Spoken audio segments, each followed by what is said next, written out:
কাষৰ পৰা কেনেকৈ নিজৰ শৰীৰটো বাচি ৰাখিব পাৰোঁ বা নিজৰ জীৱনটো কেনেকৈ ভালে ভালে আগুৱাই লৈ যাব পাৰোঁ তাৰ বাবে আজি ৰাইজক সজাগতা কৰাৰ বাবে আমাৰ ছাতিপুৰ গাঁৱৰ পৰা কিছু লেডিজ ওলাইছে সজাগতা কৰাৰ বাবে। তাৰ বাবে এতিয়া আমি ৰাস্তাখনত ওলাই যাওঁ আৰু আপোনালোকে ওলাই যাব, আপোনালোকে সকলোৱে চাব, সকলোৱে ঘূৰিব যে ড্ৰাগছ বস্তু লেডিছে ড্ৰাগছৰ বিষয়ে কিছুমান সজাগতা কৰাৰ বাবে ওলাইছে। তাৰ বাবে আমি ধন্যবাদ দিছোঁ, জ্ঞাপন কৰিছোঁ আৰু আমি এতিয়া আগুৱাই লৈ যাওঁ।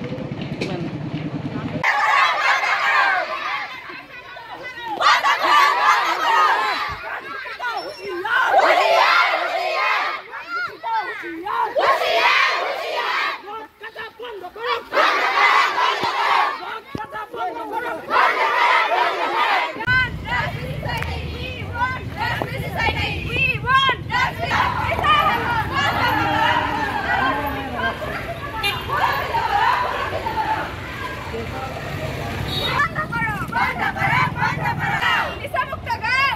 লুকা চুৰি কাম কৰি থাকিব নালাগে, লাজ কৰিব নালাগে, নিজৰ ল'ৰা ছোৱালীৰ লগত সদায় ফ্ৰী মাইণ্ডত থাকিব লাগে।